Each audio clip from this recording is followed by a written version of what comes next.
దాయమని మినుములు అమ్మి పైసలు ఇచ్చాడంట. మా ప్రాంతాల్లో బీరువాలు ఉండేవి కాదు ఆ రోజుల్లో, నేను సేవ ప్రారంభించిన రోజుల్లో. అప్పుడు జరిగిన విషయమే చెప్తున్నాను. అవి బోని పెట్టెలని పెద్ద రంగం పెట్లు ఉండేవి, రంగూని పెట్లు అంటారు.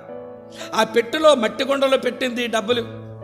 ఈలోగా ఆ చీరలమ్మినోడు సైకిల్ మీద వచ్చాడు. ఈ చీరలమ్మినోళ్ళు ఎంత తెలివితేటలు నేర్చారంటే సినిమా పేర్లు పెట్టి చీరల పేర్లు చెప్తాడు. చూడాలని ఉంది చీరలు అన్నాడు. ఈవిడ గారు చూడాలనిపించింది. బాబు సైకిల్ ఆపు, మూట దింపు అంది. మొత్తం చీరలన్నీ చూసింది. ఆవిడ చూడాలని ఉంది చీర. చూడగానే నచ్చేసింది ఆ చీర. కొనాలనిపించింది. డబ్బులు ఎక్కడున్నాయి?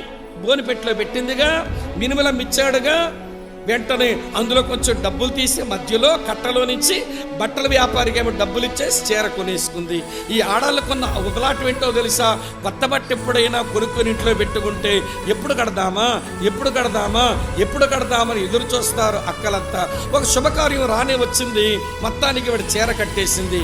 అతగాడు అమాయకంగా చీర యగాదిగా చూసి, ఇదేంటి చీర, నేను కొన్నట్టుగా లేదే, ఎక్కడది చీర అన్నాడు. ఈవిడ అమాయకంగా చెప్తుంది, మా అమ్మ కొని పంపించిందిలేండి అంది. ఎవరు కొని పంపించారట?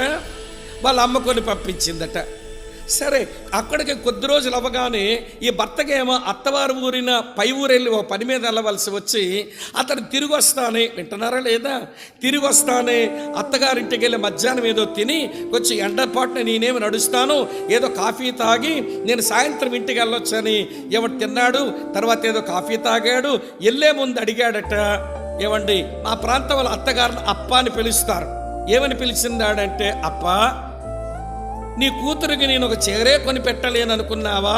పేదరాలు నువ్వెందుకు కొన్నావు అన్నాడు. పాప అమాయకురాలు అమాయక ముఖం వేసుకుని నేనెప్పుడు కొన్నాయినా అంది. అయిపోయిందంతే. ఇతగాడి కాలు స్పీడ్గా పడుతున్నా ఇంటికి త్వరగా అడుగులు వేసుకుంటూ వచ్చేస్తున్నాడు. వచ్చేసిన తర్వాత ఇంటికి రాగానే ఆ మూల ఉన్న పశువులు కొట్టే మునకల కర్ర తీశాడు. పటాపటమని కొడితే, నేనేం చేశాను చెప్పు, నేనేం చేశాను చెప్పు అన్నాడు. కర్రకు మొక్కేరగ్గానే అన్నాడు, ఎవడే కొన్నాడా చీర? అతగాడి మనసులో ఒక అనుమానం నీ మీద రావడానికి గల కారణం నీ పాడు మోసమే కదా.